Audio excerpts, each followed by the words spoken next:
Élise Fournier était une femme discrète, passionnée de littérature, qui enseignait avec rigueur et tendresse dans un lycée de Lyon. Ses élèves l'adoraient pour sa capacité à rendre vivantes les tragédies grecques et les poèmes romantiques.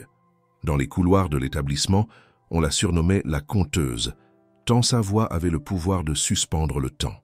Mais derrière cette douceur se cachait une femme profondément amoureuse d'un homme qui, pendant une décennie, fut le centre de sa vie, Marc Delattre. Marc était tout ce qu'Élise n'était pas. Brillant, sûr de lui, capable d'entrer dans une pièce et d'y capter toute l'attention. Entrepreneur de talent, il avait bâti son empire technologique à partir de presque rien. Lorsqu'ils s'étaient rencontrés, il n'était qu'un rêveur ambitieux avec une idée floue de plateforme numérique. C'est dans un café de la Croix-Rousse que leur histoire avait commencé, autour d'un cappuccino tiède et d'un livre oublié sur une chaise. Élise avait prêté son exemplaire de « À la recherche du temps perdu » et Marc avait promis de le lui rendre. Il ne l'avait jamais fait. À la place, il lui avait offert une promesse silencieuse, celle de ne jamais partir. Pendant les premières années, leur vie était simple. Un petit appartement sous les toits, des dîners improvisés, des nuits à rêver l'avenir. Élise enseignait le jour et corrigeait ses copies pendant que Marc codait sans relâche dans le salon. Ils vivaient d'amour, de patience et de café noir.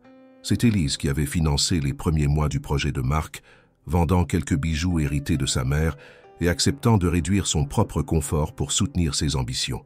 Elle croyait en lui, plus qu'il ne croyait en lui-même. Quand la start-up de Marc commença à prospérer, il promit que rien ne changerait. Ils achetèrent une maison en périphérie de Lyon, un endroit tranquille avec un jardin et une bibliothèque lumineuse qu'Élise transforma en sanctuaire littéraire. Ils se marièrent lors d'une cérémonie intime, entourés d'amis proches et de quelques membres de la famille. Elle portait une robe fluide et il n'arrivait pas à détacher les yeux d'elle. Ce jour-là, tout semblait parfait. Les discours parlaient d'amour durable, de respect mutuel et de rêves partagés. Mais le succès apporta avec lui des ombres insidieuses. Au fil du temps, Marc devint moins présent. Les voyages d'affaires se multiplièrent, les réunions s'étendaient jusqu'à des heures indécentes, et son téléphone vibrait sans cesse, même lors des rares dîners qu'il partageait encore. Élise, d'abord patiente, commença à ressentir une inquiétude sourde. Elle tentait de se convaincre que c'était passager, que le succès avait un prix et qu'ils étaient assez forts pour le payer ensemble. Peu à peu, les signes devinrent trop visibles pour être ignorés. Le regard de Marc, autrefois si attentif, devenait fuyant. Il rentrait tard, souvent sans prévenir. Lorsqu'elle lui posait des questions, il répondait avec agacement ou avec un sourire vide qui ne disait plus rien.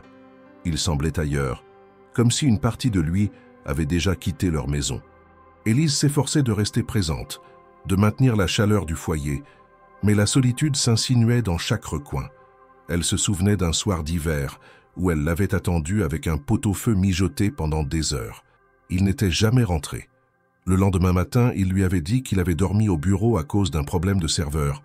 Elle avait hoché la tête, mais un doute s'était installé.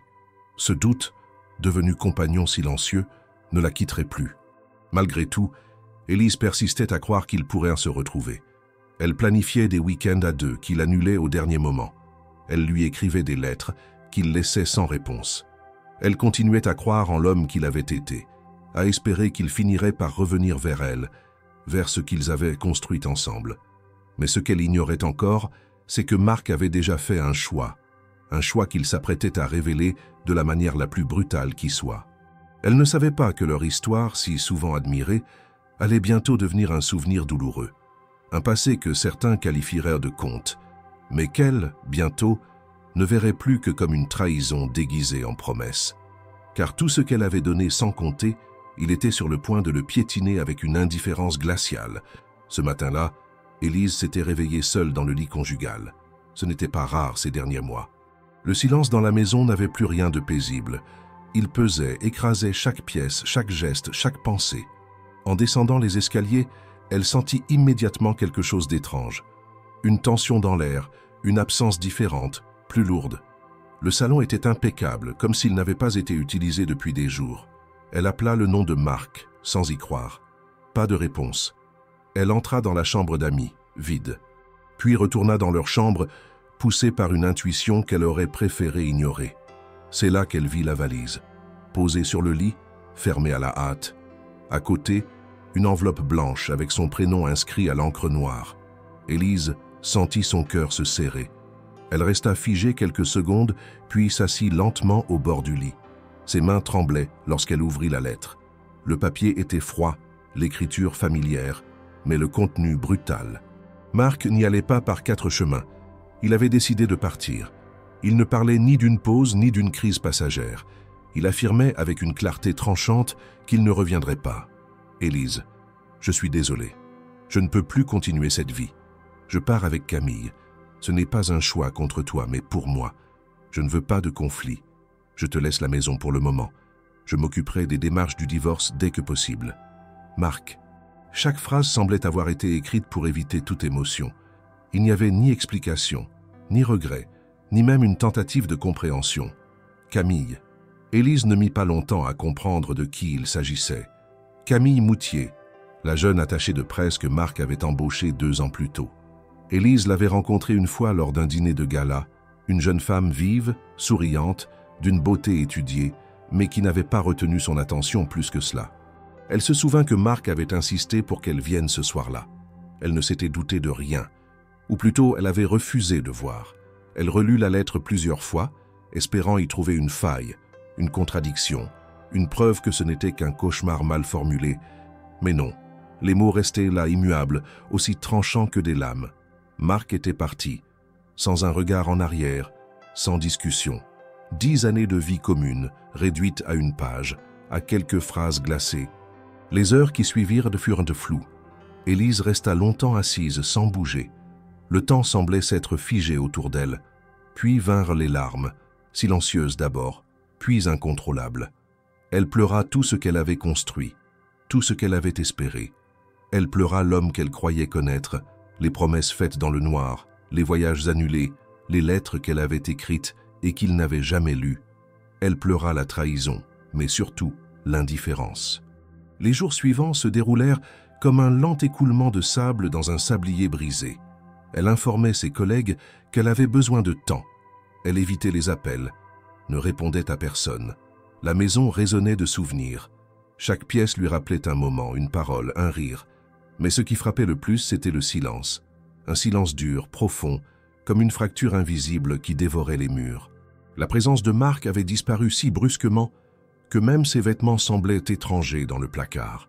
Elle découvrit qu'il avait emporté quelques affaires, des dossiers, 2 chemises qu'elle lui avait offertes. Le reste était là, abandonné, comme un décor après le départ du dernier acteur. Un matin, alors qu'elle ouvrait le rideau de la chambre, elle croisa le regard de la voisine d'en face, une femme âgée qui la salua poliment, mais avec une gêne évidente. Élise comprit que les choses allaient changer. Le murmure des quartiers résidentiels est plus perçant que le vacarme des grandes villes. Bientôt, elle serait la femme quittée, celle dont le mari est parti avec la petite jeune de l'entreprise. Le rôle lui était déjà assigné, sans qu'elle ait eu le droit de parler. Elle tenta de comprendre, de reconstituer les mois passés. Elle revit les absences prolongées, les excuses floues, les appels interrompus quand elle entrait dans la pièce. Tout était là sous ses yeux depuis si longtemps. Elle avait simplement refusé de croire que l'amour puisse disparaître aussi facilement. Elle avait sous-estimé la lâcheté de Marc, sa capacité à se dérober plutôt que de faire face. Il avait choisi la facilité, fuir sans explication, effacer 10 années comme on referme un dossier devenu encombrant. Mais Élise, elle, restait, avec la douleur, avec les questions, avec l'absence. Elle rangeait la maison, lentement, presque mécaniquement. Elle ne savait pas encore quoi faire, ni comment réagir. Elle ne voulait pas de vengeance, pas encore. Ce qu'elle voulait, c'était comprendre comment on survit à un tel abandon, comment on réapprend à marcher, à respirer, quand le sol s'effondre sous vos pieds. Un soir, elle monta au grenier et retrouva une vieille boîte où elle avait conservé leurs premières lettres, leurs photos de vacances, les plans griffonnés de leur maison idéale. Elle les relut toutes, une à une, comme pour se prouver qu'elle n'avait pas rêvé, qu'il avait existé un temps où Marc l'aimait, réellement. Chaque mot résonnait comme une moquerie cruelle, mais au lieu de les brûler, elle les rangea soigneusement. Non pas par faiblesse, mais parce qu'elle refusait de laisser la colère effacer ce qu'elle avait donné, car si lui avait choisi de partir sans honneur, elle, au moins, garderait le sien. Elle ne savait pas encore comment elle allait se reconstruire, mais une chose était claire, Elle ne laisserait pas cette lettre être le dernier mot de leur histoire. La première convocation arriva par courrier recommandé, un matin de pluie fine. Élise, en ouvrant l'enveloppe, sentit aussitôt que la bataille venait de commencer. Elle n'était pas prête. Pas encore. Mais Marc, lui, ne lui laissait pas le choix. Dans les documents joints, elle découvrit les premières démarches officielles du divorce. Il ne s'agissait pas d'une procédure amiable. Non. Marc avait engagé un cabinet d'avocats réputé pour sa dureté, connu pour défendre des dirigeants d'entreprise dans des affaires de séparation coûteuses. L'intention était claire dès les premières lignes: réduire Élise à un rôle secondaire, minimiser sa place dans leur histoire, la priver de toute reconnaissance financière ou symbolique. Il osait soutenir noir sur blanc que la fortune qu'il avait bâtie relevait exclusivement de ses compétences, de ses efforts, de sa vision. Aucune mention de leurs premières années à deux, de leurs nuits sans sommeil, des repas qu'elle sautait pour qu'il puisse investir un peu plus dans ses premiers développements. Il ne parlait pas de l'héritage qu'elle avait vendu, une vieille maison familiale dans la Drôme, pour couvrir les frais de constitution de l'entreprise. Il ne parlait pas de la voiture qu'elle avait mise à son nom pour lui permettre de se rendre au rendez-vous d'investisseurs. Tout cela était effacé, ignoré, comme si sa présence n'avait jamais existé. Mais ce n'était pas tout. Les clauses ajoutées par les avocats de Marc étaient si injustes qu'Élise dut relire plusieurs fois pour y croire. Aucune pension, aucune compensation, aucune part dans l'entreprise. Pire, ils exigeaient qu'elle libère la maison dans un délai de 2 mois, prétextant qu'elle appartenait à une SCI dont Marc était le seul actionnaire. Le document, froid et clinique, était un coup de poignard déguisé en procédure légale. Et au fond, ce qui la blessait autant que l'humiliation, c'était la certitude que Marc avait planifié cela bien avant son départ.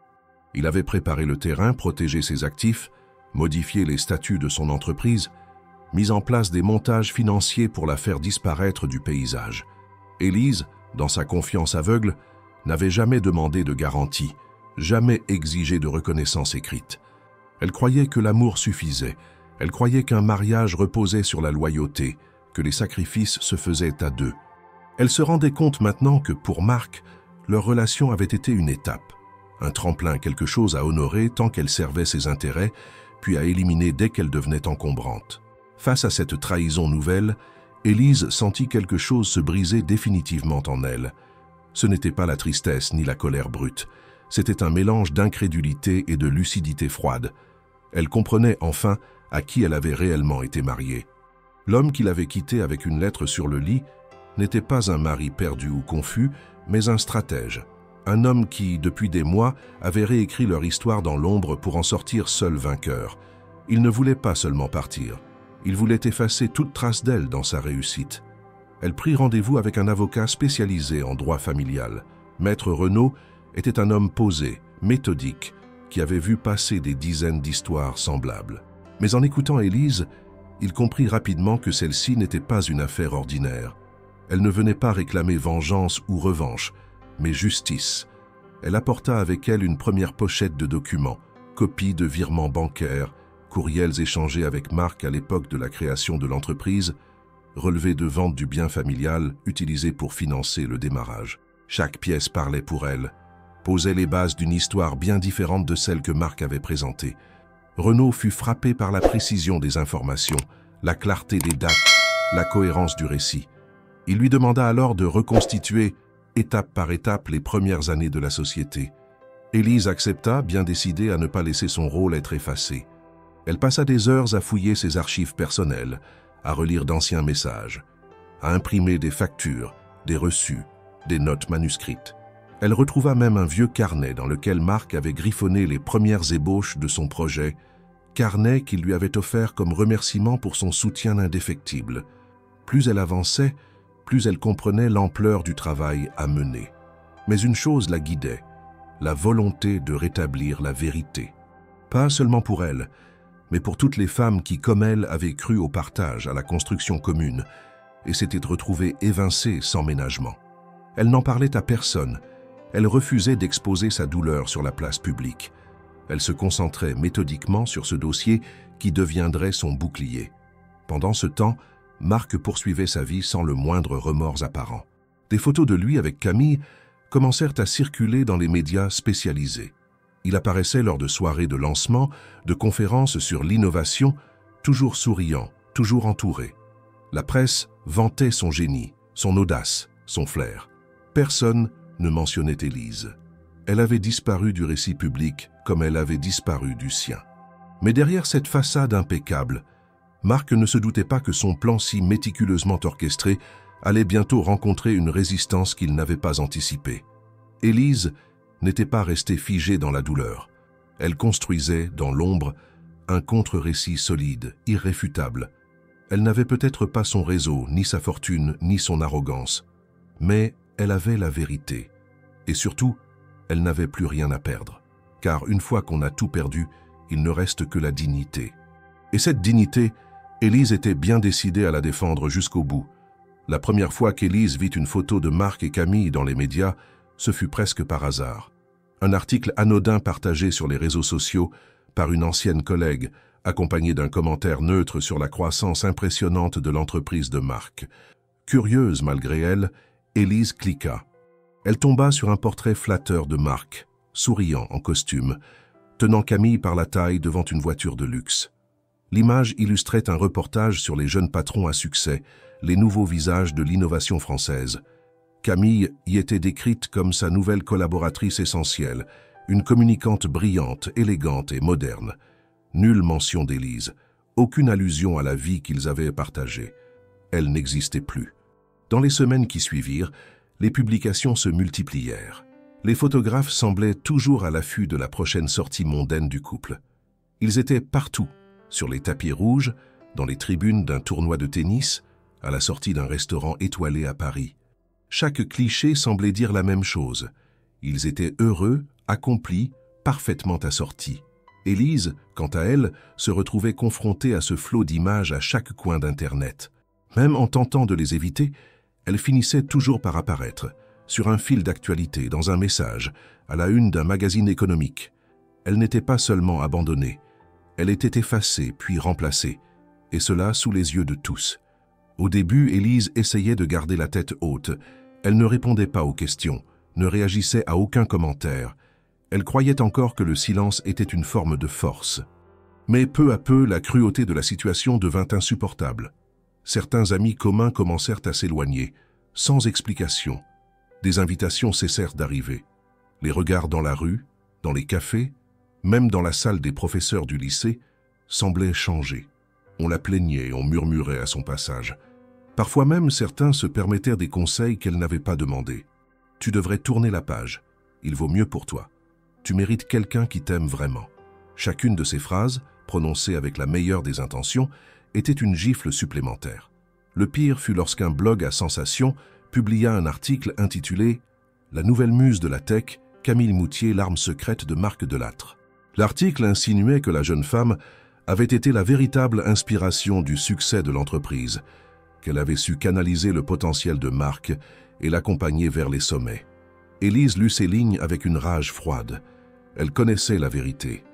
Elle savait ce qu'il avait fallu de sacrifices, de nuits sans sommeil, de renoncements personnels pour que cette entreprise voie le jour. Elle en connaissait chaque fondement, chaque faille, chaque victoire obtenue au prix de son propre silence. Mais elle comprit aussi à ce moment-là que le monde n'attendait pas la vérité. Le monde préférait les histoires lisses, les récits brillants, les couples parfaits. Elle, dans cette narration-là, n'avait pas sa place. Elle devenait une parenthèse embarrassante, une première épouse dont on ne parle pas, une silhouette floue dans le rétroviseur d'un succès flamboyant. Et pourtant, au lieu de céder à l'amertume, Élise prit une décision. Elle ne se laisserait pas définir par ce que les autres voyaient ou ne voyaient pas. Elle ne deviendrait pas l'ombre d'un récit mensonger. Elle allait se battre, pas pour regagner Marc, elle n'en voulait plus, mais pour que son histoire soit reconnue, pour que sa contribution soit visible, pour que sa dignité reste intacte. Ce fut à ce moment-là qu'elle cessa d'attendre.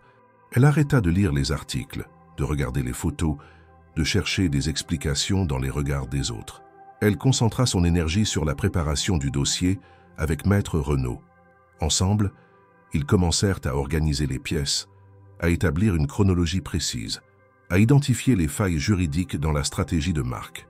Élise, désormais, ne réagissait plus émotionnellement. Elle travaillait, elle documentait. Elle bâtissait une défense, pierre par pierre, avec la rigueur d'un professeur et la ténacité d'une femme qui n'avait plus rien à prouver à personne. Pourtant, la pression sociale continuait. Les réseaux s'en mêlaient. Certaines personnes s'étonnaient qu'elle n'ait pas encore quitté la maison. D'autres insinuaient qu'elle profitait de la situation. Un ancien collègue de Mark publia même une tribune soutenant la vision de l'entrepreneur, qualifiant Élise de frein émotionnel dans sa trajectoire. Ce texte, lu des milliers de fois, fut partagé par plusieurs figures publiques du milieu des affaires. Encore une fois, elle n'existait que dans les marges, comme un obstacle, un échec, une faute de jeunesse. Mais Élise tenait bon. Elle comprit que son silence n'était pas de la faiblesse, mais une forme de résistance. Elle refusa de répondre publiquement. Elle n'accorda aucune interview. Elle ne se lança pas dans une guerre médiatique. Ce n'était pas son style, ni son objectif. Ce qu'elle voulait, c'était que la justice parle, et elle savait que ce jour viendrait. Dans cette période de solitude renforcée, elle trouva du réconfort dans les choses simples, les livres qu'elle avait longtemps négligés, les promenades dans les rues de Lyon à l'aube, les cours qu'elle reprit avec une intensité nouvelle. Ses élèves remarquèrent ce changement. Elle n'était plus seulement leur professeur, elle était devenue une femme debout dans la tempête, une figure de force tranquille. Ils ne connaissaient pas les détails, mais ils percevaient la transformation. Élise retrouvait peu à peu ce qu'on avait tenté de lui voler, elle-même. Et tandis que Mark s'enfonçait dans les projecteurs, entouré de faux sourires et d'applaudissements creux, Élise se préparait, en silence, avec patience. Elle n'avait pas besoin de lumière, elle avait la vérité.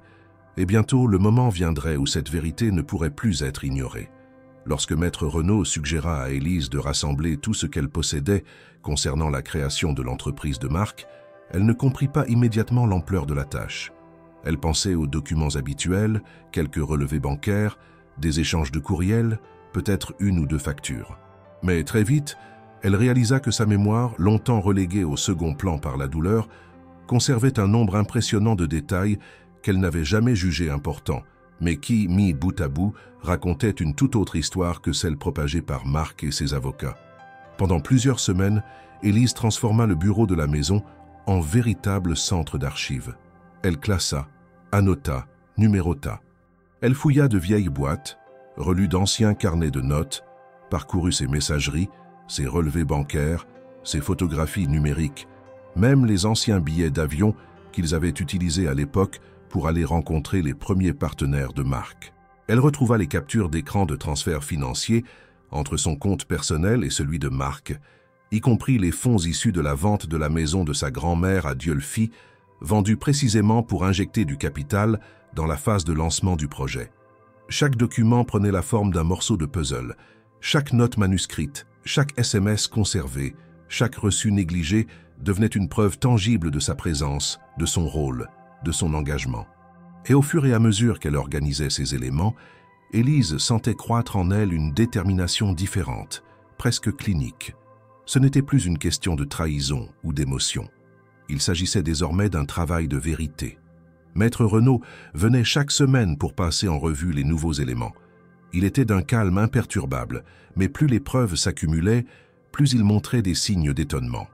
Il confia un jour à Élise que rarement il avait vu un dossier aussi solidement étayé par une partie qui, au départ, semblait désavantagée. Ensemble, ils bâtirent une chronologie méticuleuse, allant de la genèse de l'idée de Mark jusqu'aux derniers ajustements des statuts juridiques de l'entreprise. Ce qu'ils mirent à jour dépassait même les attentes initiales d'Élise. Plusieurs documents internes faisaient apparaître son nom comme participante informelle aux premières décisions, bien que jamais officialisée dans les actes fondateurs. Plus frappante encore, elle retrouva dans une boîte de lettres ancienne une copie d'un contrat de prestation rédigé par un consultant externe que Mark avait engagé pour une mission ponctuelle. Dans ce document figurait une clause évoquant les directives de Madame Élise Fournier, preuve indirecte mais forte de son implication opérationnelle dans les premiers mois du projet. Personne, à l'époque, n'avait songé à effacer ce détail. Personne ne s'était douté qu'un jour, cette ligne deviendrait cruciale. Élise demanda également à Maître Renaud s'il était possible d'inclure des témoignages dans le dossier. L'avocat acquiesça, mais précisa qu'ils devraient être solides et parfaitement circonstanciés. Élise pensa alors à deux anciennes amies qu'elle et Marc avaient accueillies pendant 1 an dans leur maison, alors qu'elles montaient, elles aussi, un projet entrepreneurial. Ces deux femmes avaient vu de leurs propres yeux la manière dont Élise épaulait Marc, dont elle corrigeait ses présentations, reformulait ses argumentaires, organisait ses premiers événements. L'une d'elles, aujourd'hui à la tête de sa propre entreprise, accepta de rédiger une lettre détaillée, attestant de l'importance d'Élise dans le lancement de la société. Mais c'est un autre témoignage, inattendu, qui apporta une profondeur nouvelle au dossier. Un ancien assistant de Marc, contacté par Élise via un message prudent, répondit quelques jours plus tard en lui proposant un rendez-vous discret. Ils se retrouvèrent dans un café de la Presqu'île, un matin de semaine. L'homme, la cinquantaine, semblait nerveux, mais déterminé. Il expliqua à Élise qu'il avait été profondément choqué par la manière dont Marc l'avait traité lors de son licenciement et qu'il avait conservé, par précaution, une copie de plusieurs échanges internes de l'époque.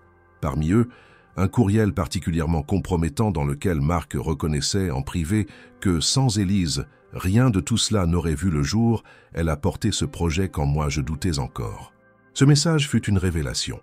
Non seulement il reconnaissait son rôle, mais il montrait aussi une lucidité que Marc n'aurait jamais assumée publiquement. L'ancien assistant accepta de témoigner sous anonymat, ce qui restait possible dans certaines procédures françaises, tant que le témoignage pouvait être corroboré par d'autres preuves. Maître Renaud fut enthousiaste à la réception du document, le considérant comme une pièce centrale du futur procès. Peu à peu, le dossier d'Élise prit une ampleur inattendue. Il ne s'agissait plus simplement de défendre une part d'un patrimoine, mais de remettre en cause la version officielle d'un succès qui n'avait jamais été aussi solitaire que Marc voulait le faire croire. L'homme qui paraissait invincible dans les médias, qui posait avec aisance dans les salons d'affaires, avait bâti une partie de son empire sur une contribution qu'il avait tenté d'effacer. Ce que préparait Élise, c'était plus qu'un dossier juridique. C'était un rappel que la vérité finit toujours par laisser des traces, même dans les recoins les plus discrets des histoires réécrites. Ce que Marc ignorait encore, c'est qu'en croyant avoir tout contrôlé, il avait sous-estimé la mémoire des détails, la résilience du silence, la rigueur d'une femme qu'il pensait brisée. Élise n'était pas venue se venger. Elle voulait que le monde sache. Elle voulait que, dans ce monde où les apparences régnaient, les faits reprennent enfin leur place. Marc Delattre n'était pas un homme habitué à perdre. Depuis les débuts de son ascension, il avait toujours su anticiper les mouvements, neutraliser les obstacles et transformer les crises en opportunités. Cette confiance, presque arrogante, s'était renforcée avec les années et les succès accumulés.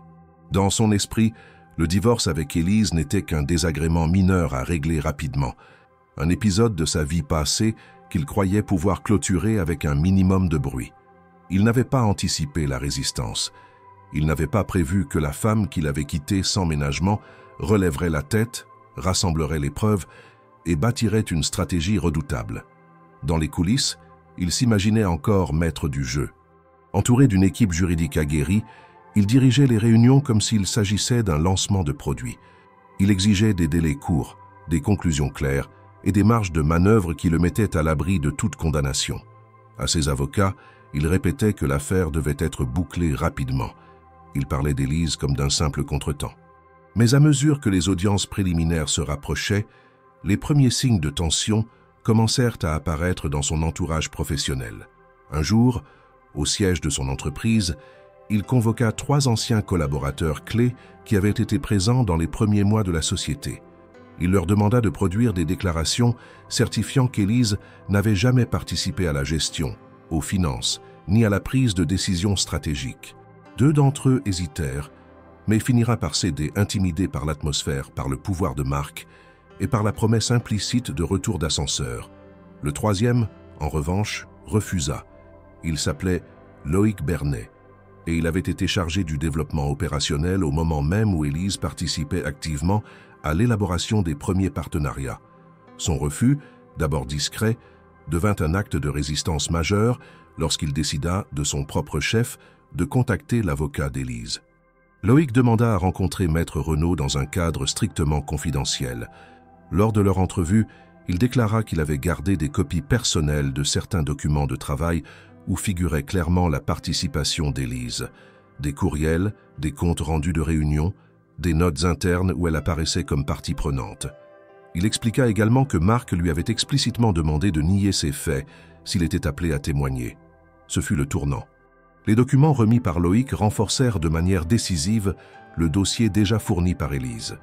Mais plus encore, ils mirent en lumière une stratégie de manipulation active orchestrée par Marc. Cette tentative d'altération de la vérité aux yeux de la justice représentait une faute grave. Elle démontrait non seulement une volonté de tromper le tribunal, mais aussi une absence totale de scrupules dans la gestion de la procédure. Maître Renaud, habituellement mesuré, fut catégorique. C'était une erreur que Marc allait payer cher. Élise, lorsqu'on lui présenta les nouveaux éléments, resta silencieuse un long moment. Elle ne se réjouissait pas. Ce n'était pas une victoire, c'était un soulagement amer. La confirmation que ce qu'elle avait pressenti depuis des mois était exact. Marc n'était pas seulement indifférent, il était prêt à tout pour l'effacer, y compris à manipuler la vérité. Ce constat renforça sa détermination. Elle poursuivit son travail de documentation avec plus de rigueur encore, prête à affronter les étapes suivantes avec une conscience aiguë de ce qu'elle représentait désormais. Pendant ce temps, Marc continuait à afficher une confiance insolente en public. Il participait à des conférences, signait de nouveaux partenariats, annonçait des investissements. Mais en coulisses, les premières tensions apparaissaient. Camille, sa compagne, semblait s'éloigner. Les discussions devenaient plus courtes, les silences plus lourds. Elle posait des questions qu'il évitait. Elle voulait comprendre pourquoi le divorce s'enlisait, pourquoi les avocats parlaient de documents compromettants, pourquoi il paraissait soudain si préoccupé. Marc minimisait, comme toujours. Il assurait que tout était sous contrôle, que le juge n'accorderait aucune importance à des souvenirs flous, à des courriels anciens. Il parlait de stratégie, de tactique, comme s'il s'agissait d'une partie d'échecs. Mais ce qu'il ignorait ou refusait de voir, c'est que la partie avait déjà changé de terrain. Ce n'était plus une question de droit uniquement. C'était une question de preuve, de vérité et de volonté. Et sur ce terrain-là, Élise était en train de le dépasser. Le comportement de Marc devint plus nerveux. Il exigea que ses avocats accélèrent les procédures, envoya des courriels pressants, convoqua des réunions d'urgence, mais il ne put empêcher les fuites. Des rumeurs commencèrent à circuler dans le milieu des affaires. On parlait d'un divorce compliqué, d'un dossier en train de basculer. Certains investisseurs s'inquiétèrent, demandèrent des garanties. Le conseil d'administration convoqua une session extraordinaire. Marc, pour la première fois depuis des années, sentit le sol se dérober légèrement sous ses pieds. L'erreur qu'il avait commise en tentant de manipuler des témoignages n'était pas seulement une faute juridique. C'était un acte de faiblesse, un signe que, malgré toute son assurance, il avait peur. Peur de perdre, peur d'être démasqué, peur qu'Élise, qu'il avait cru dominer, prenne enfin le dessus. Et cette peur, il ne pouvait plus la masquer. Au même moment, Élise, plus discrète que jamais, avançait.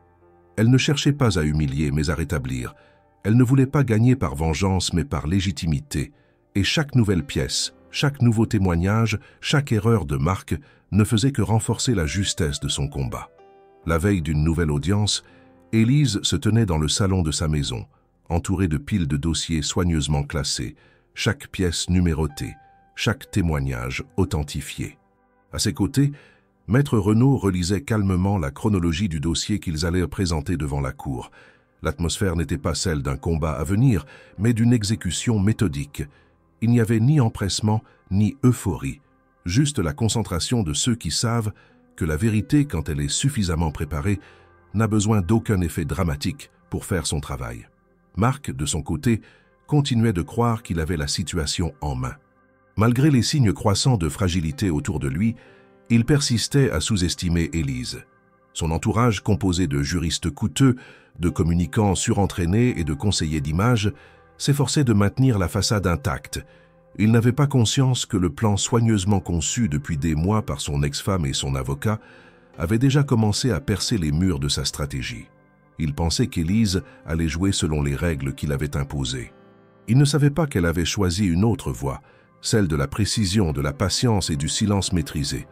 La nouvelle stratégie, élaborée discrètement par Maître Renaud à partir des témoignages inespérés obtenus de Loïc et des autres, reposait sur une combinaison redoutable de preuves factuelles et de récits personnels validés. chaque élément renforçait l'autre. Les documents démontraient l'implication directe d'Élise dans les premières années de l'entreprise, tandis que les témoignages confirmaient que cette implication n'avait jamais été accidentelle, mais bien structurelle. Le tout formait une trame cohérente et imparable qui réduisait à néant la version que Marc s'évertuait à maintenir. Et Élise, en apparence, restait inchangée. Aux yeux du monde extérieur, elle menait une vie discrète, presque effacée. Elle continuait d'enseigner, de fréquenter les mêmes cafés, de marcher seule dans les rues de Lyon, sans donner l'impression qu'un orage se préparait. Elle ne parlait à personne du dossier, refusait toujours les sollicitations de journalistes, ignorait les publications qui encensaient encore Marc comme l'archétype du self-made man français. Mais derrière cette tranquillité se cachait une volonté de faire, alimentée par chaque injustice, chaque humiliation subie, chaque silence imposé. Un matin, Maître Renaud l'informa qu'un rapport confidentiel circulait déjà dans les cercles juridiques autour de la cour. Le nom d'Élise apparaissait désormais dans les discussions, non plus comme la femme abandonnée, mais comme celle qui préparait une offensive judiciaire inédite. Des confrères curieux demandaient à voir les pièces, cherchaient à comprendre comment une enseignante, sans équipe ni fortune, pouvait tenir tête à un empire. La réponse était simple, elle avait le temps, elle avait la mémoire et elle avait surtout la vérité. Face à cette montée de tension silencieuse, Marc réagit comme il le faisait toujours, en intensifiant le contrôle. Il fit rappeler des collaborateurs pour affiner les déclarations, exigea une révision complète des statuts de l'entreprise et ordonna à ses communicants d'anticiper tout scénario médiatique défavorable. Il ne comprenait pas encore que le danger ne venait pas d'une attaque publique, mais d'un procès mené avec une froideur chirurgicale. Il continuait de jouer sur le terrain de l'image, alors qu'Élise jouait sur celui des faits. Le changement de ton dans ses échanges avec ses avocats se fit sentir. Les certitudes laissaient place à des questions, les certitudes devenaient hypothèses. Camille, jusqu'alors omniprésente, prenait de la distance. Des partenaires commerciaux, alertés par les rumeurs persistantes autour du procès, commencèrent à exprimer des réserves. L'image de Marc, si brillante quelques mois plus tôt, commençait à montrer des fissures. Rien de spectaculaire, mais suffisamment pour semer le doute. Élise, elle, gardait le cap. Avec Maître Renaud, elle prit la décision de ne dévoiler l'intégralité du dossier qu'au moment opportun, lors de l'audience principale. Jusqu'alors, seules les pièces nécessaires aux procédures préliminaires avaient été transmises. Le reste était conservé avec le plus grand soin. Cette stratégie permit de contenir toute tentative d'anticipation de la défense adverse. Marc croyait encore pouvoir piloter la narration. Il ignorait que ce qu'il percevait comme de l'inaction était en réalité un mouvement parfaitement calculé. La veille de l'audience, Élise se rendit une dernière fois dans la maison de son enfance, à quelques kilomètres de Valence. Elle y retrouva les restes d'une époque révolue, les livres de sa mère, les meubles en bois massif, l'odeur familière des étés passés entre les murs de pierre. Elle resta plusieurs heures à relire les lettres de jeunesse, les photos oubliées, les dessins qu'elle avait faits adolescente. Ce n'était pas une fuite, ni une pause. C'était une manière de se rappeler d'où elle venait, de ce qu'elle avait déjà traversé, de ce qu'il avait construit bien avant Marc. Elle repartit au petit matin, le regard clair, la voix posée. Elle ne ressentait ni peur, ni triomphe. Ce qu'elle portait désormais, c'était la conscience aiguë que ce procès n'était pas une revanche, mais une réparation. Elle n'en attendait pas des excuses, encore moins de la reconnaissance. Elle voulait simplement que la vérité soit dite, dans sa totalité, devant ceux qui avaient le pouvoir de la faire valoir. Et quand elle retourna à Lyon, elle savait que le moment approchait, que chaque silence gardé jusqu'à présent, chaque document collecté avec minutie, chaque décision prise dans l'ombre, allait enfin converger, non pas pour frapper, mais pour restaurer ce qui avait été bafoué. Marc, dans sa tour d'ivoire, ne comprenait pas encore que le véritable pouvoir n'est pas dans les projecteurs, mais dans la constance de ceux qui n'abandonnent jamais. Le matin du procès, la ville semblait figée dans une attente lourde. Le tribunal de Lyon, bâtiment austère et solennel, accueillait ce jour-là une audience que beaucoup attendaient avec un mélange d'impatience et de curiosité. Le nom de Marc Delattre avait suffi à attirer l'attention des journalistes économiques, des blogueurs influents et de quelques curieux. Depuis plusieurs semaines déjà, des murmures circulaient sur la teneur du dossier, sur les implications juridiques d'une affaire qui opposait une figure majeure du secteur technologique à son ex-épouse, jusqu'ici inconnue du grand public. Ce jour-là, les bancs du public étaient presque pleins, et même certains avocats, pourtant extérieurs au dossier, s'étaient déplacés pour observer. Marc arriva en avance. Costume sur mesure, posture assurée, il descendit de la voiture accompagné de Camille et de 2 de ses avocats. Il salua brièvement quelques journalistes, leur adressant des sourires maîtrisés. Camille, quant à elle, semblait plus réservée. Depuis quelques semaines, elle avait compris que l'image publique de Marc n'était peut-être pas aussi solide qu'elle ne le pensait. Ses questions étaient devenues plus précises, ses silences plus fréquents. Elle le suivait ce jour-là, plus par devoir que par certitude. Élise, elle, entra seule. Elle portait un tailleur sobre, ses cheveux attachés, ses yeux déterminés. Dans sa main, une mallette de cuir contenant tous les documents rassemblés au cours des derniers mois.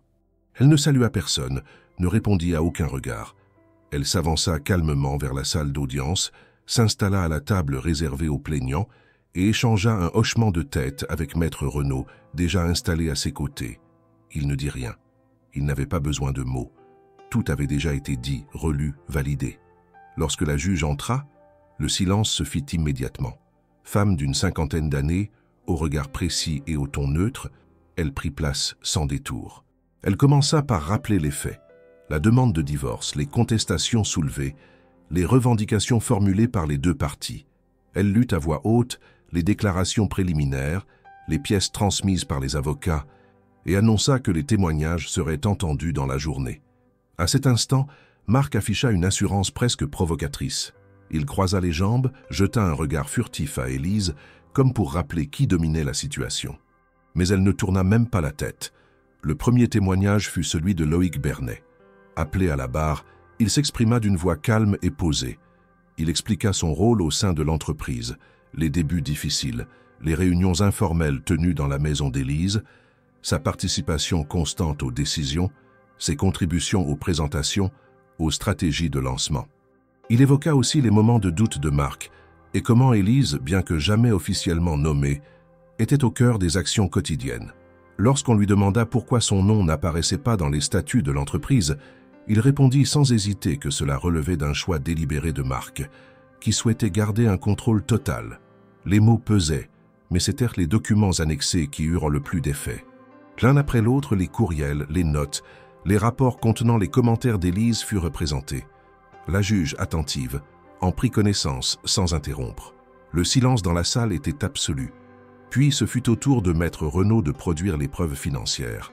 Il démontra, factures à l'appui, que l'héritage immobilier d'Élise avait été utilisé pour financer les premières dépenses de l'entreprise. Il présenta les relevés bancaires, les actes de vente, les virements croisés. L'ensemble formait un enchaînement irréfutable. Marc, jusqu'alors confiant, changea d'attitude.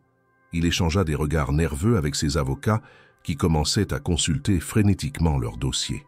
Camille, assise derrière lui, gardait désormais les yeux fixés sur le sol. Les mots de Loïc, les preuves présentées, tout semblait fissurer l'édifice qu'elle avait cru solide. Élise, de son côté, ne montrait aucune jubilation. Elle écoutait, notait parfois, restait droite, concentrée. Lorsqu'elle fut appelée à témoigner, elle se leva sans hésiter. Sa voix, lorsqu'elle parla, était posée, ferme. Elle raconta son parcours, son métier d'enseignante, les débuts de l'entreprise, les soirées passées à corriger les discours de Marc, les sacrifices consentis sans jamais rien exiger en retour. Elle ne pleura pas, ne trembla pas. Elle raconta les faits, rien que les faits. La juge lui posa plusieurs questions. Élise répondit avec la précision d'une femme qui avait préparé chaque détail. Elle ne chercha ni à attendrir, ni à impressionner. Elle voulait simplement que la réalité soit entendue. L'avocat de Marc tenta une série de questions pour discréditer son rôle, mais se heurta à la solidité des pièces présentées. Chaque tentative de fragilisation se retourna contre lui. La salle, jusqu'alors neutre, semblait peu à peu pencher du côté d'Élise. Non par émotion, mais par évidence. Enfin, lorsque le dernier témoin fut entendu, un comptable externe ayant croisé Élise lors des premières démarches administratives de l'entreprise, la juge annonça une suspension avant de rendre sa décision dans les jours suivants. En quittant la salle, Marc ne salua personne, Il sortit rapidement, évitant les photographes, le regard fermé. Camille resta quelques instants, hésitante, puis le suivit sans un mot. Élise, elle, resta assise encore quelques minutes. Elle reprenait ses papiers, méthodiquement, avec la même rigueur qu'elle avait tenue depuis le début. Lorsqu'elle quitta le tribunal, le vent avait levé les feuilles des platanes dans la cour. Elle marcha lentement vers la sortie, croisant quelques regards mais n'en retenant aucun. Elle savait que ce n'était pas encore fini, mais elle savait aussi que le plus dur avait été fait. Elle n'avait pas crié, elle n'avait pas cédé. Elle avait simplement montré, point par point, que derrière l'image de réussite, il y avait une vérité que personne n'avait voulu voir. Et cette vérité, désormais, ne pouvait plus être ignorée. 3 jours après l'audience, Élise reçut un appel de Maître Renaud. Sa voix habituellement calme contenait une tension inhabituelle, presque une vibration de prudence. Il lui demanda de passer à son cabinet sans délai, évoquant la réception d'un élément nouveau, transmis de manière anonyme mais vérifiable. Élise ne posa pas de questions. Elle prit ses affaires et quitta immédiatement son domicile.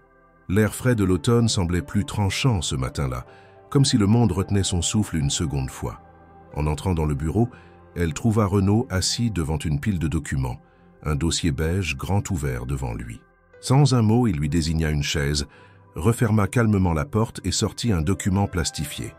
Il le posa devant elle. C'était une copie d'un ancien contrat, daté de presque une décennie, signé par un des premiers investisseurs de l'entreprise de Marc. Élise lut rapidement les premières lignes, puis s'arrêta brusquement. Son nom y figurait, noir sur blanc, en tant que collaboratrice fondatrice non actionnaire en charge de la coordination initiale et de la gestion de projet. Elle n'en croyait pas ses yeux. Ce document, elle n'en avait jamais eu connaissance. Elle regarda Renaud qui hocha la tête, grave. Le contrat avait été retrouvé parmi des archives transmises anonymement par un ancien employé du cabinet comptable de Marc. Une note manuscrite, jointe à l'enveloppe, précisait que le contrat avait été volontairement écarté lors de la constitution définitive des statuts, sur ordre direct de Marc, qui voulait éviter de créer une obligation morale ou financière envers Élise. Le choc passé, Élise relut chaque mot. Ce contrat ne prouvait pas seulement qu'elle avait été impliquée dans le projet dès sa genèse. Il établissait de manière indiscutable qu'elle avait été reconnue, même temporairement, comme une pièce essentielle de la structure. Cette mention, bien que non intégrée aux statuts finaux, avait une valeur juridique, car elle démontrait l'intention initiale des parties et les conditions réelles de la création de l'entreprise. Renaud prit alors la parole, posément. Ce document changeait tout. Il permettait de requalifier la position d'Élise non seulement comme contributrice, mais comme cofondatrice informelle. En droit français, cette notion, bien que complexe, ouvrait la porte à une reconnaissance beaucoup plus large que celle d'une simple épouse ou d'une collaboratrice invisible. Cela signifiait qu'au-delà de la moitié des biens du mariage, Élise pouvait prétendre à une part significative des bénéfices, voire à un statut moral et symbolique lié à l'origine même de l'entreprise. Mais ce n'était pas tout. Le même lot de documents contenait un échange de courriels entre Marc et son avocat d'alors, dans lequel il reconnaissait explicitement que la vente d'un bien appartenant à Élise avait servi à couvrir les frais de dépôt de brevets et les premiers loyers de l'espace de coworking où l'entreprise avait débuté. Ces mots, envoyés à un tiers de confiance, contredisaient ouvertement la version qu'il avait présentée au tribunal. Renaud, prudent, décida de convoquer immédiatement une réunion avec le juge pour réintroduire ces éléments au dossier. La loi autorisait cette démarche en cas de découverte de preuves nouvelles et significatives.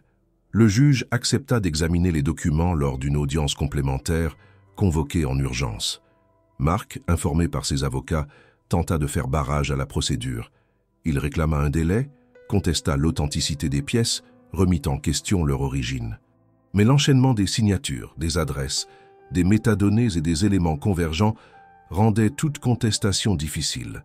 Le juge autorisa la présentation complète du lot de documents. Le jour de l'audience exceptionnelle, Élise entra dans la salle avec la même sobriété que lors de la première session. Marc, lui, arborait un visage plus tendu. Camille n'était pas présente.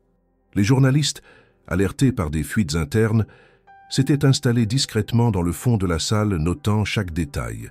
Le juge ouvrit la séance en présentant les nouveaux éléments reçus. Renaud exposa la provenance, la cohérence et la véracité des documents. insistant sur le fait que leur contenu modifiait en profondeur l'évaluation du rôle d'Élise. Marc, interrogé à son tour, refusa de répondre à plusieurs questions. Ses avocats multiplièrent les objections, tentant de retarder l'examen du fond. Mais le juge imperturbable poursuivit. La lecture à voix haute du contrat d'origine, mentionnant Élise comme collaboratrice fondatrice, produisit un effet glacial dans la salle. Un silence s'abattit, comme si chacun mesurait le poids des mots et l'impact de leur officialisation. À cet instant, Élise sentit que le basculement s'opérait. Ce qu'elle savait, ce qu'elle avait vécu, ce qu'elle avait contribué à construire, n'était plus un souvenir privé ni une blessure intime. C'était désormais une donnée officielle, consignée dans les archives judiciaires, reconnue par l'institution même que Marc croyait pouvoir manipuler à sa guise. Elle n'avait pas seulement défendu sa position, elle avait restauré son existence dans une histoire dont on avait voulu la rayer. À la fin de l'audience, la juge annonça que le verdict serait rendu dans un délai plus court que prévu, compte tenu de la clarté des éléments. Marc quitta la salle en évitant tous les regards. Pour la première fois, son arrogance semblait avoir disparu. Il ne dit pas un mot à ses avocats, ni aux journalistes. Il s'engouffra dans une voiture sans chauffeur, claquant la porte derrière lui. Élise, elle, resta quelques minutes encore. Elle regarda les rangées de sièges vides, les murs nus, le banc du juge désormais désert. Elle savait que ce lieu chargé de tension et de douleur venait aussi de devenir le théâtre d'une reconnaissance attendue. Non pas pour flatter son ego, mais pour inscrire dans les faits ce que des années de silence avaient tenté de faire oublier. Le silence régna dans la salle d'audience alors que la magistrate se leva pour prononcer la décision à l'égard des parties. Elle s'était retirée peu après la présentation de tous les témoignages, des documents financiers et du contrat fondateur qui portait le nom d'Élise. Les murs hauts du tribunal semblaient retenir chaque souffle, chaque battement de cœur de ceux qui attendaient. Pour la première fois ce jour-là, l'issue d'un procès ne paraissait pas simplement procédurale. Elle portait sur une reconnaissance profonde, sur une vérité longtemps occultée. L'avocate de Marc avait plaidé en dernier. Elle avait insisté sur le fait que l'entreprise appartenait uniquement à Marc, que les statuts avaient été établis comme tels, convenus sous le régime matrimonial, et que toute participation d'Élise relevait d'un soutien moral ou affectif, mais non d'une implication juridique ou financière. Elle avait présenté des lettres élogieuses sur Marc, des certificats de présence d'Élise à des séminaires, mais rien de concret selon elle quant à un rôle officiel. L'équipe de Marc avait toutefois pâli lorsque les pièces présentées par Élise avaient été dévoilées. Le contrat mentionnant son nom, les virements bancaires provenant de la vente de son bien familial, les courriels internes où elle corrigeait des présentations, les témoignages clés. Tout cela avait pris place dans un dossier que Maître Renaud avait minutieusement composé. Cette fois, il ne s'agissait plus d'une simple demande de compensation pour divorce, mais d'une réclamation de reconnaissance professionnelle et économique. La juge prit la parole d'une voix ferme et mesurée. Elle commença par exposer les faits officiellement retenus. L'engagement d'Élise dans les premières phases de l'entreprise, la documentation qui montrait son intervention active et le contrat apporté en preuve. Elle mentionna que, bien que l'entreprise ait été constituée juridiquement au nom de Marc, les éléments démontraient que sa participation ne se limitait pas à un rôle passif d'épouse. Elle souligna que, selon le droit français, même l'absence de titre ou de mention dans les statuts ne pouvait dissimuler une réalité opérationnelle. La mise en œuvre effective d'une activité équivalente à celle d'un cofondateur peut justifier la reconnaissance de ce statut à titre accessoire, affirma-t-elle. Selon elle, les preuves apportées par Élise faisaient ressortir un tel cas. Le jugement reconnut donc qu'Élise n'était pas seulement épouse et collaboratrice, mais bien cofondatrice informelle de l'entreprise.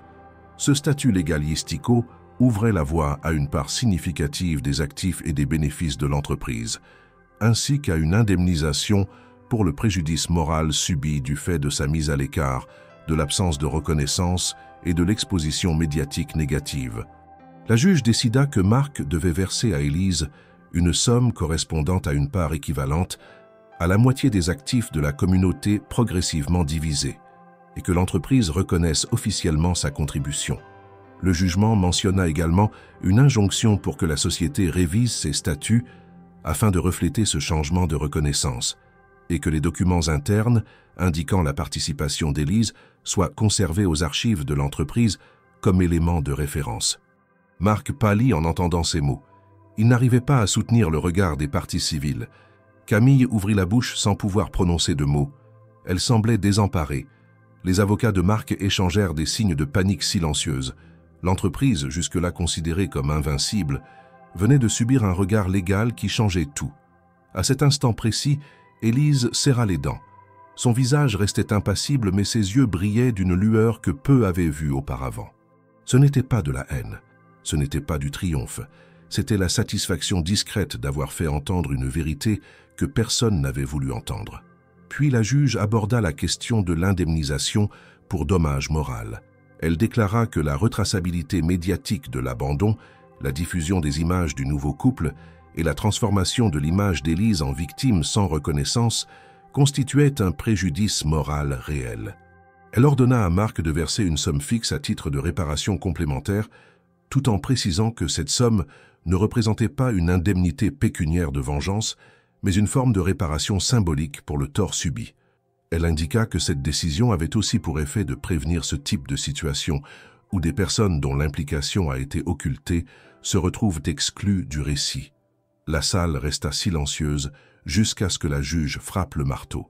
Le bruit résonna dans l'immense voûte de la pièce. La décision était prise. Les avocats commencèrent à rassembler leurs documents. Marc se leva lentement et quitta la salle sans se retourner. Camille le suivit, le visage fermé. Élise resta un moment, puis se leva elle aussi, recueillie. Elle sortit du tribunal sans faire un geste vers les journalistes. Elle marcha. Le poids de l'attente retombait, mais, pour elle, un nouveau chapitre s'ouvrait. Dehors, les caméras l'attendaient. Les flashs crépitaient, mais elle ne s'arrêta pas.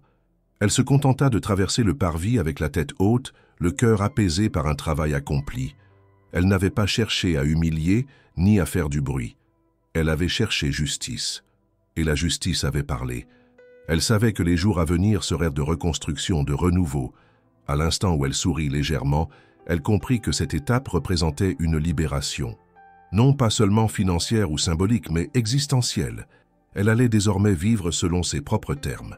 Lorsque les premières dépêches tombèrent dans la soirée, le nom d'Élise se plaça aux côtés des grands récits de réparation. La presse commenta que cette affaire pourrait devenir une référence pour d'autres femmes dans des situations similaires. On salua son courage, sa détermination. Mais elle ne chercha aucun titre. Elle voulait simplement revenir à elle-même. Le combat n'était plus contre Marc. Il était contre l'effacement, contre l'injustice silencieuse, contre la négation d'un rôle. Elle avait désormais les clés de son récit. Elle pouvait tourner la page et avancer. Finaux. Les lumières de la ville brillèrent ce soir-là avec une nuance différente pour Élise. Elle savait que le chemin n'était pas fini, mais elle l'avait franchi en gardienne de sa dignité. Dès le lendemain de la décision judiciaire, la nouvelle fit le tour des médias spécialisés, puis atteignit les canaux d'information plus larges. La sentence de la juge, prononcée avec une clarté indiscutable, avait des répercussions bien au-delà du cercle privé de Marc Delattre. Le milieu entrepreneurial, habitué à glorifier son parcours comme celui d'un génie de la technologie, fut contraint de réévaluer ce récit à la lumière des éléments dévoilés au tribunal. Les articles élogieux cédèrent la place à des analyses plus critiques. Des chroniqueurs économiques commencèrent à s'interroger sur l'origine réelle de son succès, sur l'effacement d'Élise et sur la façon dont une entreprise pouvait grandir sur une fondation de déni. Le conseil d'administration de la société convoqua une réunion d'urgence. Plusieurs membres, jusque-là silencieux, exprimèrent ouvertement leurs préoccupations quant à la gestion de Marc. Non seulement il avait tenté de manipuler des témoins, mais il avait aussi exposé l'entreprise à un scandale judiciaire et médiatique d'une ampleur inattendue. Le climat de confiance s'effondrait. Les investisseurs, inquiets des conséquences financières et de l'impact sur l'image de la marque, exigèrent une réponse immédiate. En moins de 72 heures, Marc fut suspendu de ses fonctions de président-directeur général en attendant une révision complète de la gouvernance interne. Ce coup porté à son ego fut plus brutal que toutes les décisions judiciaires réunies. Depuis des années, Marc incarnait l'autorité, le visionnaire, le stratège. Être écarté de sa propre création, même temporairement, revenait à une humiliation publique. Mais cette fois, il n'y avait plus de contrôle de narration possible. Les faits étaient là, exposés, examinés, vérifiés. Camille, qui l'avait accompagné dans la salle d'audience, avait déjà pris ses distances. Quelques jours après le verdict, elle fit ses valises et disparut de la sphère publique sans laisser d'adresse. Elle ne répondit à aucune sollicitation, laissa Marc seul dans son appartement moderne aux vitres immenses, d'où l'on voyait désormais non pas l'avenir, mais l'effondrement de tout ce qui avait été construit dans le déni. Les jours suivants furent marqués par une série de ruptures. Certains collaborateurs proches démissionnèrent. D'anciens partenaires cessèrent leurs relations commerciales. Des messages d'anciens soutiens, désormais prudents, affirmaient ne pas vouloir être mêlés à cette affaire. Marc tenta de reprendre la main en publiant un communiqué rédigé par son service juridique dans lequel il exprimait son respect pour la décision de justice et sa volonté de tourner la page dans la dignité. Mais ce message fut perçu comme creux, mécanique, et ne réussit qu'à alimenter les critiques sur son manque d'authenticité. Dans les réseaux d'affaires, une transformation discrète s'opérait. Là où autrefois son nom ouvrait toutes les portes, on lui opposait désormais des silences polis, des retours tardifs, des annulations de rendez-vous. Le marché ne tolérait pas l'instabilité, encore moins lorsqu'elle était liée à des fautes morales. Et Marc, pour la première fois, sentait que sa parole ne suffisait plus. Son influence, jadis indiscutable, s'effritait. Ses certitudes se retournaient contre lui. Élise, quant à elle, observait tout cela de loin. Elle n'intervenait pas. Elle ne donnait pas d'interview. Elle ne se réjouissait pas publiquement.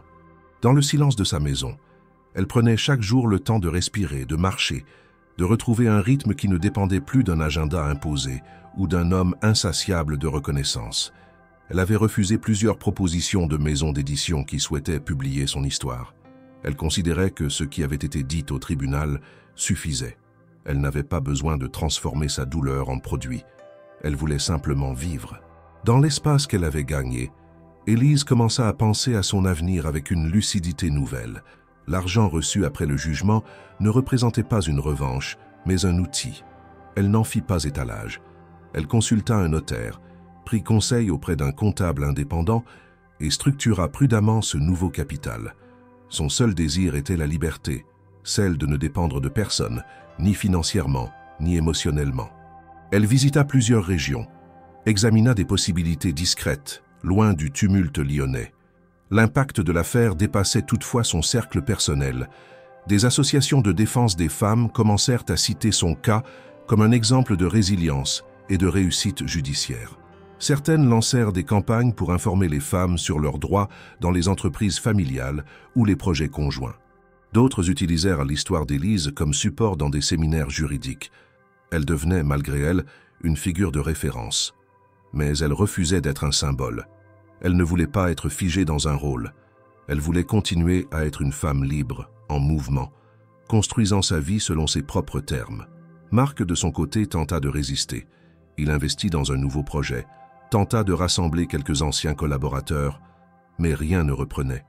La confiance, une fois rompue, ne se répare pas facilement, surtout quand elle repose sur des fondations corrompues. Il réalisa peu à peu que ce qu'il avait perdu ne se mesurait pas seulement en part d'entreprise ou en prestige. Il avait perdu le droit de maîtriser l'histoire. Ce droit, il l'avait cédé en essayant de réduire Élise à un rôle secondaire. Il avait sous-estimé sa mémoire, sa patience et surtout sa capacité à résister sans jamais perdre son calme. Élise ne chercha jamais à se venger. Elle n'envoya pas de message. Elle ne répondit pas aux provocations. Elle ne se permit aucun commentaire sur la chute de Marc. Car pour elle, la véritable victoire résidait ailleurs.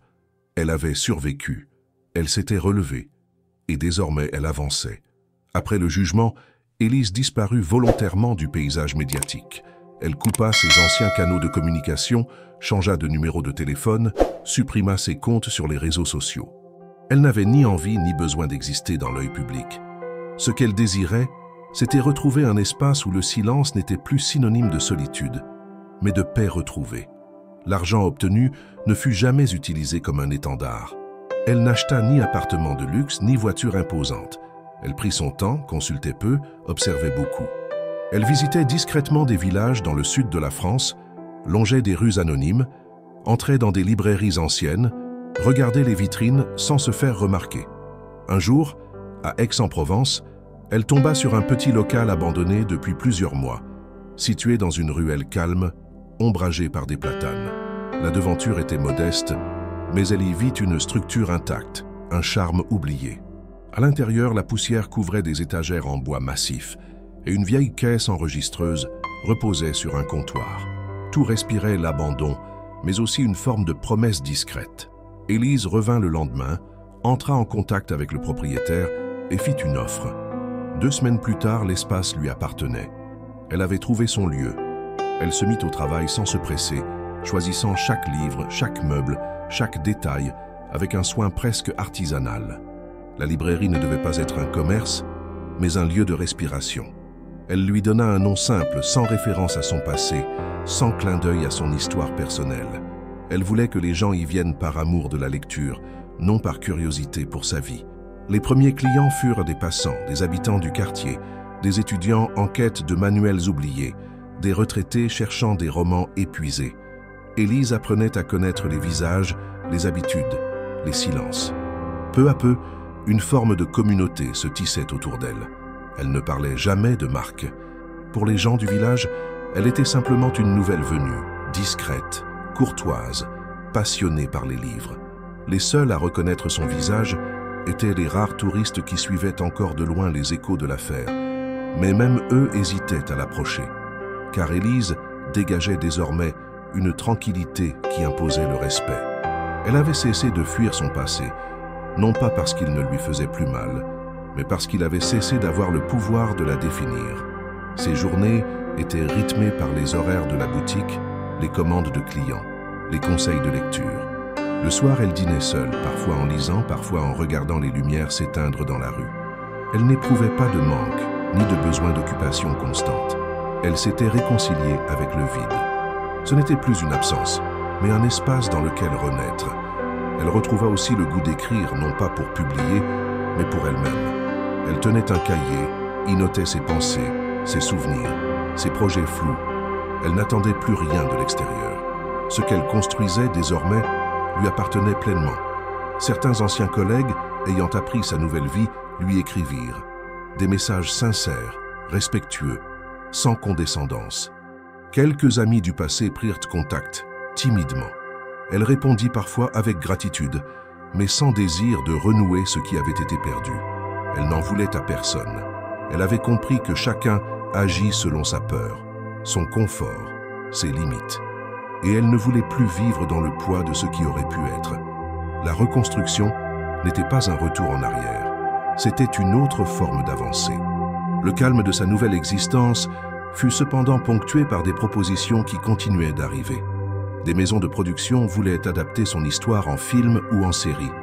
Des journalistes proposaient des portraits exclusifs. Des maisons d'édition insistaient pour qu'elle écrive ses mémoires.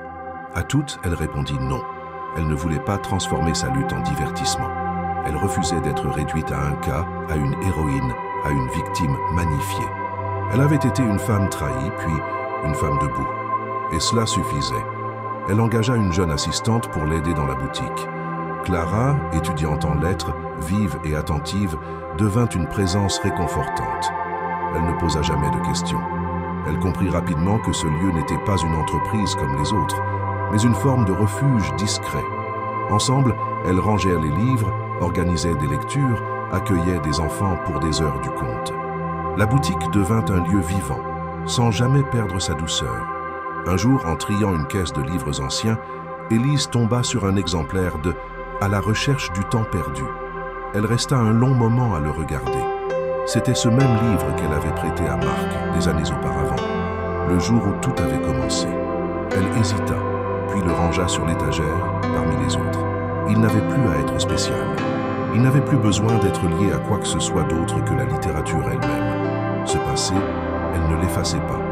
Mais elle refusait désormais qu'il dicte sa place dans le monde. À mesure que les mois passaient, Élise trouva une forme de paix qui ne ressemblait à aucune des idées qu'elle s'en faisait autrefois. Ce n'était pas l'absence de douleur ni le bonheur éclatant, mais une stabilité silencieuse, une sensation de présence à soi-même. Elle n'attendait plus de reconnaissance. Elle n'espérait plus de réparation. Elle avait obtenu ce qu'elle voulait, sa place, non pas dans une entreprise, ni dans un foyer, ni dans un récit public, mais dans sa propre vie. Et dans cette librairie, chaque jour qu'elle ouvrait les volets, qu'elle respirait l'odeur du papier, qu'elle échangeait quelques mots avec un client fidèle, elle mesurait à quel point la paix n'est pas un état spectaculaire, mais un choix, celui de se reconstruire sans bruit, et de recommencer librement, autant de fois qu'il le faut. Quelques années s'étaient écoulées depuis le procès, depuis la reconstruction silencieuse d'Élise et l'effondrement progressif de Marc. Le monde avait poursuivi sa course, et dans les rues d'Aix-en-Provence, personne ne se souvenait que la femme qui ouvrait chaque matin sa petite librairie avait été un jour au centre d'un des plus grands scandales judiciaires du milieu entrepreneurial français. Élise, elle, n'éprouvait aucune nostalgie, aucune volonté de revenir sur ce passé.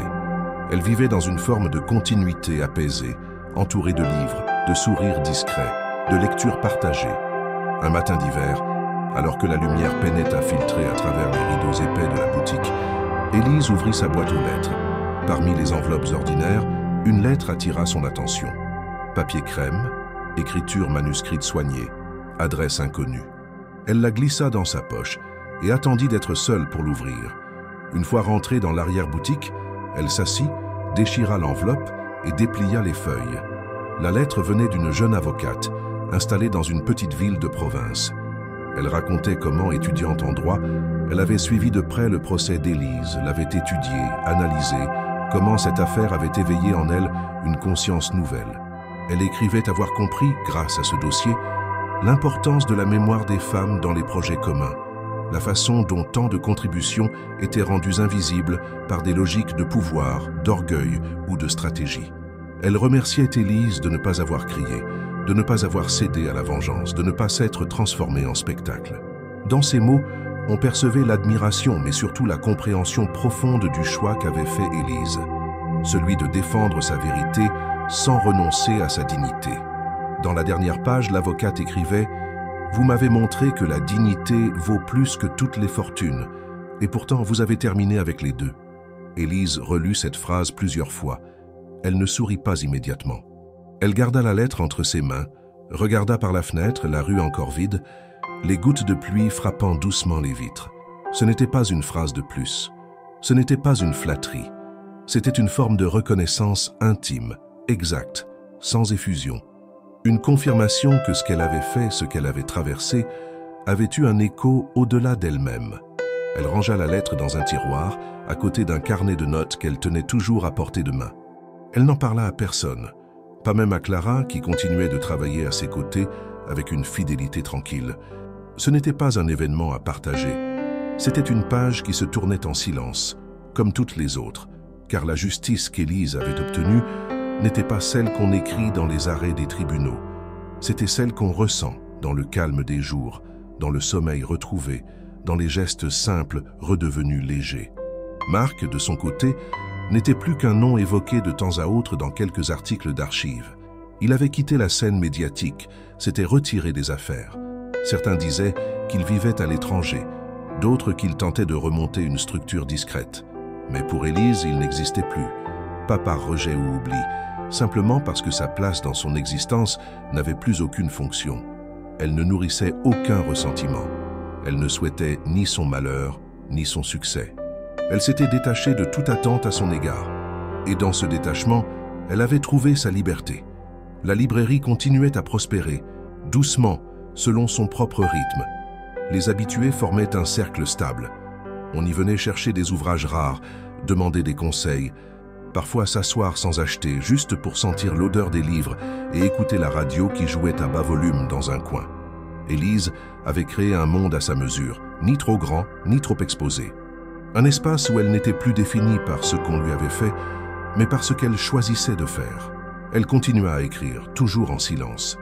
Quelques textes courts, des fragments de pensée, des réflexions sur le temps, le pardon, la solitude choisie. Elle ne les publia jamais. Elle les gardait dans des carnets soigneusement empilés dans une armoire. Peut-être un jour en ferait-elle quelque chose. Peut-être pas. Ce n'était pas important. Ce qui comptait, c'était de pouvoir écrire librement, sans crainte d'être jugée ou récupérée. Parfois, en fermant la boutique le soir, elle repensait aux premières années avec Marc, aux débuts, aux espoirs, aux illusions aussi. Elle ne regrettait rien. Elle savait que ces années avaient existé, qu'elles avaient formé une partie de son histoire, mais non pas sa définition. Ce qui l'avait rendue forte n'était pas l'épreuve, mais la façon dont elle avait choisi d'y répondre. Ne pas hurler, ne pas s'effacer, tenir, rester, et quand le moment était venu, partir sans bruit vers ce qu'elle voulait être. Ainsi se termina ce chapitre, non pas avec un triomphe, ni une chute dramatique, mais avec une femme debout dans une petite librairie du Sud, qui chaque jour ouvrait ses portes, saluait ses voisins, rangeait ses livres et écrivait en silence la suite de son propre récit. Pas celui qu'on attendait d'elle, celui qu'elle avait choisi.